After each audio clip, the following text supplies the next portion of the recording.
திமுக கூட்டணியிலிருந்து விலகுவதாக இந்திய கம்யூனிஸ்ட் மாநில செயலாளர் மு வீரபாண்டியன் தெரிவித்துள்ளார். கோவையில் இந்திய கம்யூனிஸ்ட் கட்சியின் மாநில செயலாளர் வீரபாண்டியன் செய்தியாளர்களை சந்தித்தார். அப்போது கேள்வி ஒன்றிற்கு பதிலளித்த அவர், தற்போதைய சூழலில் திமுக கூட்டணியில் இந்திய கம்யூனிஸ்ட் கட்சியால் தொடர முடியாத நிலை உள்ளது என்றும், இதைவிட அழுத்தமாக சொல்ல முடியாது என்றும் கூறினார்.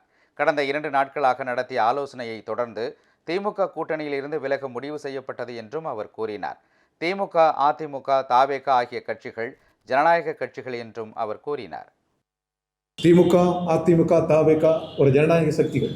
நாட்டு நலன் கருதி பொதுவான இயக்கங்களில் அவர்களுடன் இணைந்து எங்களால் பணியாற்றுவோம். எங்களுக்கு அரசியலில் ஒரே ஒரு பகைமுரண் RSS, பிஜேபி தான். மற்றபடி தமிழ்நாட்டில் இருக்கிற எந்த அரசியல் கட்சிகளும் எங்களுக்கு பகைமுரண் அல்ல. இன்றுள்ள அரசியல் சூழல், காங்கிரஸ் இல்லை, பிசிக அந்த இடத்தில் இல்லை, IUML அங்கே இல்லை. காங்கிரஸ் இருக்கிற இடத்தில் நாங்கள் இந்திய கூட்டணியில் இருக்க மாட்டோம் என்று திமுக சொல்கிறது. இந்த சூழலில் ஒரு தேர்தல் அணி சேர்க்கையில் இந்திய கம்யூனிஸ்ட் கட்சி இடம்பெறுவதற்கு சூழல் இல்லை. எனவே இடம்பெற இயலாது. தவேக ஆட்சி 3 மாதங்கள் கூட நீடிக்குமா என்பது சந்தேகமே என்று மு.க. ஸ்டாலின் பேசியிருக்க கூடாது என்றும் அவர் கூறினார்.